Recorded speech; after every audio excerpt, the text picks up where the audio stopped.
Hey everyone, welcome back to the channel. If you guys are new here, I'm V and I'm a second year medical student at the University of Sunderland, and I'm here to you guys today to talk to you about my honest review living at Scotia Quay during the last year. Now, living there for a whole year, I feel like I've got a bit of knowledge and a bit of kind of experience living in accommodation, and I'm here to kind of answer questions that you guys have left on my room tour video, which I'll link down below, and I'm here to kind of answer them. And there are a lot of reviews about Scotia Quay, and I'm going to tell you guys whether they're true or not, if I've experienced something like that. So I'm here to tell you all the tea about Scotia Quay. So I've kind of basically put them into loads of categories, so if it's a long video, check out the comments or the description box below and I'll give you guys all the timestamps just so you guys can jump to certain parts of this video, because I fear that this might be kind of a lengthy video. So I'm going to start off with cleanliness. Now when I talk about cleanliness, I'm going to talk about what it was like when I moved in.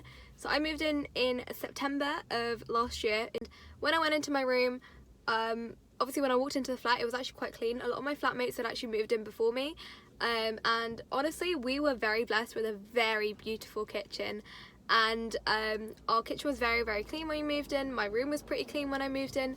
However, there was a little problem, but I'll explain it in the little problem section, so timestamp, you know, here if you guys want to kind of have a look at that.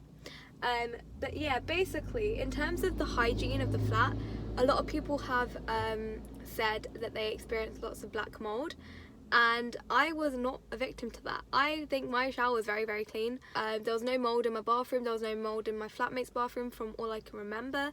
If there was, there were like the tiniest bits, but it wasn't as much as it was being said in the reviews. But obviously I can only speak for my flat and my room. I've not really been inspecting many other people's showers to be able to tell you kind of that kind of information. But another thing about cleanliness I want to talk about is that when you're living in Scotia Quay, you share a kitchen with 5 of your flatmates, including yourself, and basically we have cleaners who come and clean the kitchen for us, and the cleaner would come in twice a week. Don't know why I did that. Our cleaner came in twice a week, and on a Tuesday she would do like a generic clean, hoover the corridor, like wipe the surfaces and all of that kind of stuff. And on Friday we'd have a deep clean where the oven was clean, where the hob was cleaned, where like she'd clean like the sink properly and like bleach it and all. So in terms of cleanliness, our kitchen was actually quite well kept, and our flat in general was quite well kept. But apart from that, our flat was actually very clean, and we were actually very blessed with a very beautiful kitchen.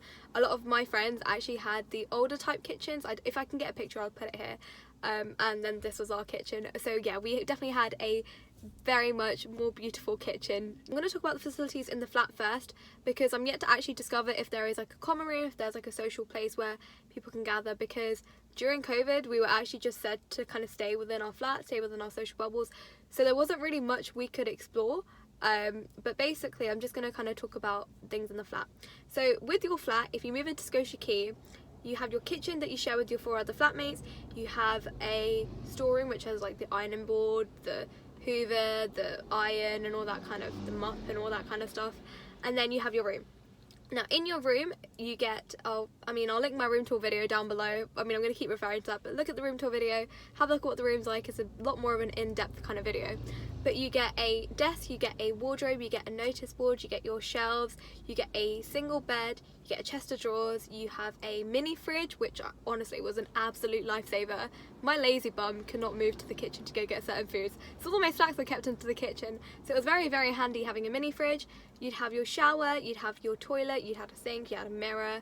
If I'm forgetting anything, I don't think I am, but anyways, check out that video if you guys want like a proper tour of the room. So that's all the kind of stuff that was in the rooms in terms of facilities.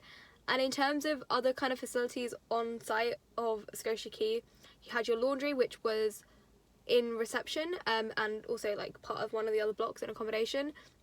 There's 4 washers in there, 4 tumble dryers, and you can always check on Circuit Laundry to see if they're free. We are very lucky enough that the accommodation gave us laundry for free during the times of COVID, so we didn't have to pay for washing, we didn't have to pay for tumble drying. So honestly we were very lucky with the kind of year that we've had in Scotia, if I might say, in terms of facilities. Okay, now I'm going to kind of move on to the bit of the video where I honestly tell you what was wrong with my accommodation in terms of my room in particular.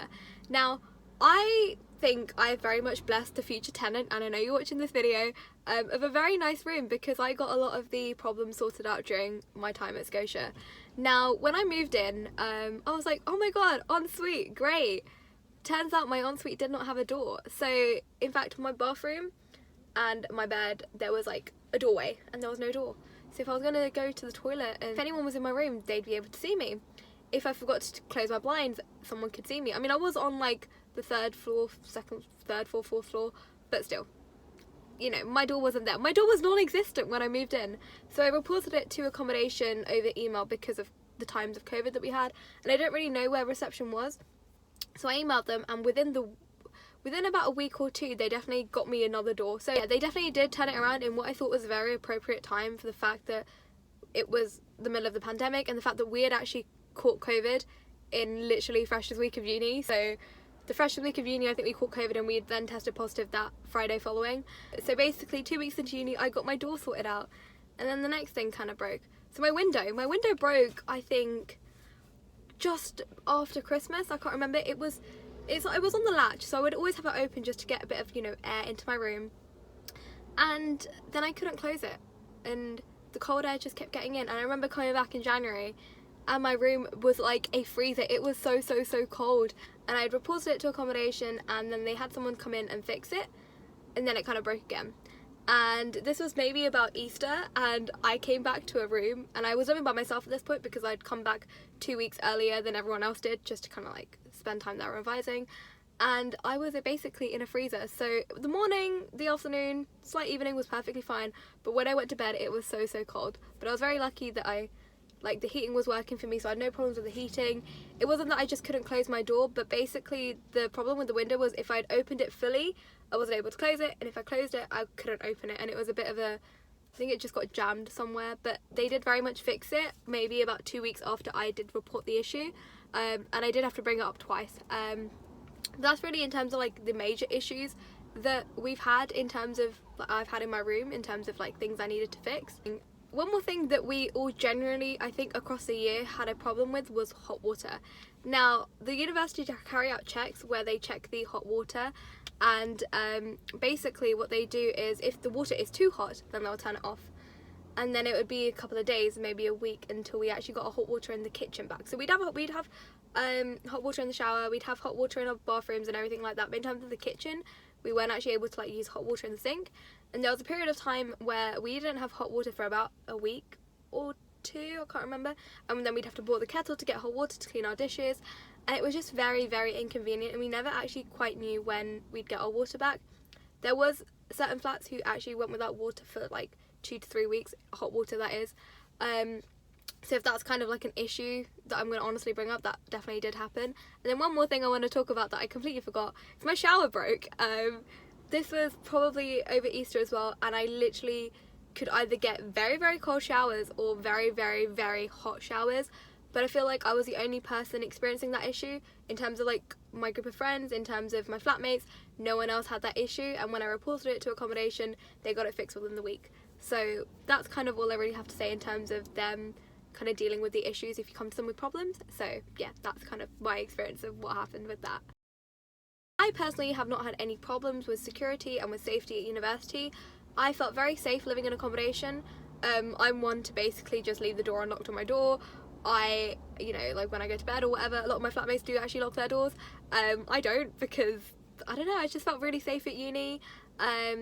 Like, you know, you can't really access other people's flats without a key. There's always campus security available. I've had their number, one of my flatmates have been given their number, a couple of people have their number, and they're there 24/7, so they're always there to kind of help you. And if you feel a bit unsafe, they're always kind of there to like help you go somewhere. They'll definitely give you lifts somewhere. I know that, you know, they said to me that if you ever felt unsafe, that they would like help you go to university or help you attend one of your lectures. Like, you know, they're there for you, they are going to help you, and that's like campus security. However, one thing I do want to add is I've not really had an issue with security being kind of rude to me or not being nice to me. I've, like, every person in security I've spoken to have been absolutely nice to me. However, some of my flatmates and some of the other people in my year did mention that you know, there was one time where security came into the flat and they didn't actually say they were coming in, so I guess you'd say it's breach of privacy and a breach of security. which actually wasn't, I mean, it's not nice, is it? So I think that's kind of like the one slight issue I'd want to highlight, but apart from that, I have not really experienced anything. My flatmates in particular have not actually experienced anything. And if you know, if security were to enter your flat, or if anyone from accommodation was to enter your flat, they'd always knock on the flat door and they'd let you open it, keeping social distance and whatnot. And then if they wanted to like fix something, then they knock on the door. Sometimes I'd hear the knock, so sometimes my flatmates were asleep and I'd open the door and be like, oh, they're asleep. And then they come back at a better time where they're not in their room. Sometimes security do enter your flat when you're not there. So let's say you've reported an issue that your blinds are broken or your window's broken, and they'll check to see if you're in the flat, and if you're not in the flat, then they'll go ahead and carry out that repair.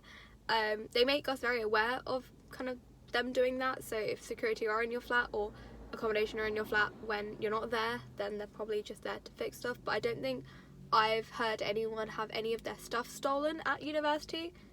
I personally had nothing stolen from university. I don't think any of my flatmates have. So yeah, that's what I'd kind of say in terms of safety and security. A lot of the reviews have said that the staff are very rude, that they're not very nice. I personally have had the staff be absolutely nothing but nice to me, and I kind of just want to add to like the stuff with staff as well, that you know, there is always someone there. So reception is usually open from like the morning to like maybe late afternoon, and then when they're closed, security are there, so there's always someone to go to. And I feel like with the staff, and just another thing to add to like security and stuff, is that like if you get parcels, for instance, if you're ordering loads of parcels, they do sign it off. So you normally have like, I don't know, my Amazon parcels I get, it's like signed by reception, and I feel like all of my, like none of my parcels have ever got lost at university. They've all been signed for, and you can always get your parcels whenever you want. So if reception's closed, you can always go to security and get your parcels. So you can like pick them up at 2 a.m. if someone's there, if you really want to pick up your parcel, or you can always pick it up at like 8 a.m. Like, you know, there's always someone there to kind of accommodate for you, to help you out. So that's kind of what I really have to say about staff in terms of the people at Scotia Quay accommodation, really. One more thing to add, sorry, I keep thinking of things to add, but basically during COVID they were absolutely helpful. I remember that we had to self-isolate for 14 days, I can't actually remember. We needed help with our groceries, so we emailed them, and then they were able to email us certain companies and certain places like Morrison's or Sainsbury's who were helping people with like door-to-door deliveries. And honestly, they were very helpful. They were even very cute, I must add, and they gave us all the COVID plant. If I can find a picture, I'll put it here, but otherwise I won't. But they all, at least for us in Russell House, we all got given plants, and they were like, oh, just look after them whilst you're there, like gave us something to do, which is actually very sweet. But they were very accommodating, and you know, if you were to have COVID, or if you thought you had symptoms, then they definitely give you a lot of support, not just like physical support, but also they'd like let you know of like any sort of like well-being that could help out and all that kind of stuff. So I just thought they were very helpful and very nice to me. Next thing I want to talk about is value for money. Now I'm going to talk about it from a non-medical student point of perspective first, and then I'll talk about if you're a medical student, what the kind of situation is with accommodation. So accommodation at Scotia Quay can vary from I think like £77, and it goes up to like 100 plus, I can't actually quite remember. And this is across like the 4 different complexes. So we've got Clanny House, Pans Bank, Scotia Quay and Forge, in the order of like cheapest to most expensive. So I live at Scotia, and the reason why I live at Scotia is because medical students who are applying to Sunderland can get 1 year's free accommodation, and the second year you get discounted at 50%. Now in terms of Clanny House, I've actually never visited it, I've not known where it is, but Pans and Scotia are actually side by side. And Pans is probably one of the cheaper ones as well, and Clanny is as well. But Pans is actually very nice. However, the problem is that you get a shared bathroom. So I think you share 2 bathrooms between the 5 of you, whereas in Scotia Quay you get an ensuite to yourself, and you just share a kitchen basically with your flatmates. Otherwise, you have your own space. And in terms of Forge, I think it's a lot bigger. It's definitely a lot nicer.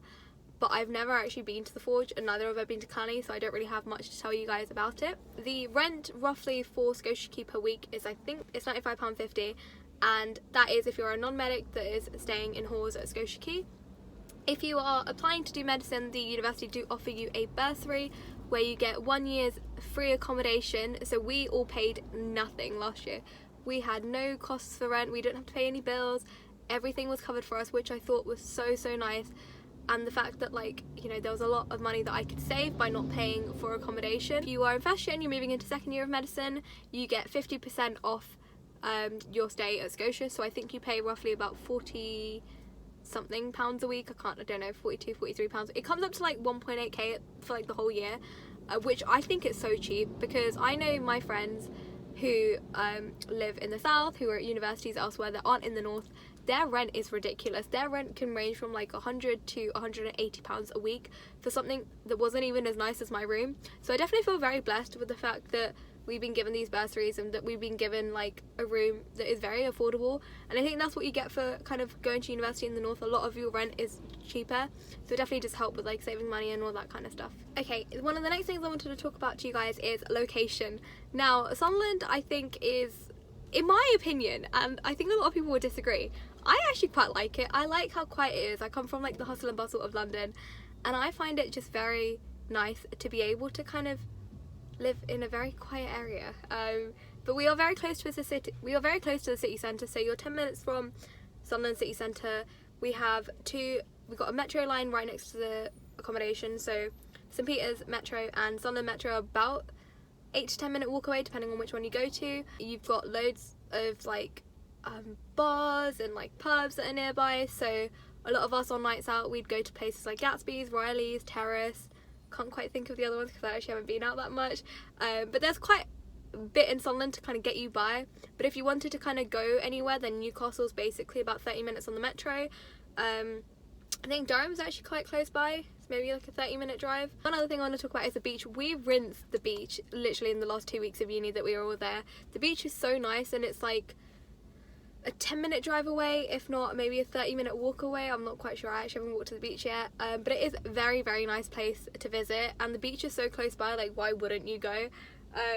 Tesco's is very close by. Tesco's is about, the Tesco Extra, the big Tesco if you will, is about 20 minutes away, 20 minutes by walk. And you've got a Tesco Metro in the shopping centre as well if you wanted to like pick up things, because usually when you go to university, because we have our lectures and kind of our education at city campus, you always kind of walk through or past the bridges to get to university. So, you know, the Tesco's kind of on the way to uni as well. The libraries are also very close by. So we've got Murray Library, which is literally right on city campus, and then you have St Peter's Library, which is also on St Peter's campus.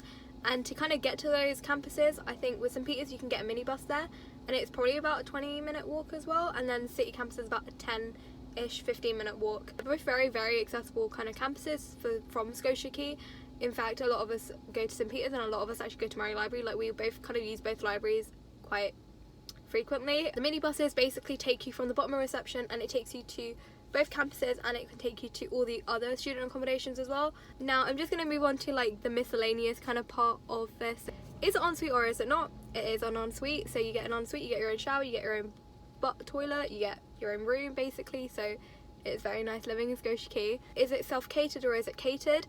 It is self-catered. You do have to cook for yourself, but you have quite a big kitchen. You do have to cook for yourself, which I think is very nice. It definitely gives you that time to like relax-ish and just take time to like cook your own food, to enjoy your food. Is it mixed or single gendered flats? Now when you apply for accommodation, you actually get the option if you want to be in a single gendered flat or if you want to be in a mixed flat.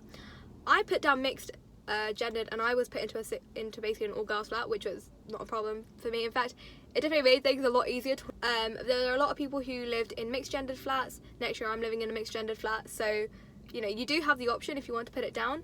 So, you know, it is there if you want to live with all girls, or if you want to live with all boys, or if you want to live with a mix of people. Is it just medical students there? No. Where we lived actually opposite the family flats and the couple flats. So we actually don't have any people in our year that lived opposite us that we were neighbours to, essentially. We had people from our year below us, and the people in the year above below them. But we didn't actually have any kind of neighbours, but we lived above couples and families. We didn't actually see many of them because obviously it was COVID. I'm sure that they like relocated somewhere. I know that in Ireland there was a mix of non-medical students and medical students, but the reason why you'd find a lot of medical students there is literally because the accommodation's free, and who's going to give a pass at free accommodation? So, you know, that's why I'm sure that the majority of people who live in Scotia are medics, but there are some non-medics that are there. I've just not spoken to many of them. I may have said, like, waved and smiled at them, but apart from that, I've not really spoken to anyone who is a non-medic. Is the Wi-Fi good? I'm just going to say yes, but this is solely leaving out the problem that we had just before exams where the Wi-Fi cut out across campuses and across accommodation. We did definitely have issues with Wi-Fi in that period of time. but excluding that little period of time, the Wi-Fi has been nothing but amazing. I game and my ping is amazing, so that's all I really have to say. You get free car parking. Yes, you do. If you apply for a permit, for a student permit, you get free parking on site. So in Scotia you have 2 car parks for people in Russell House, and you've got the car park for people in Allen House. Anyways guys, that is the end to this very, very, very long video. I'm going to now head home and I will see you guys soon. Goodbye.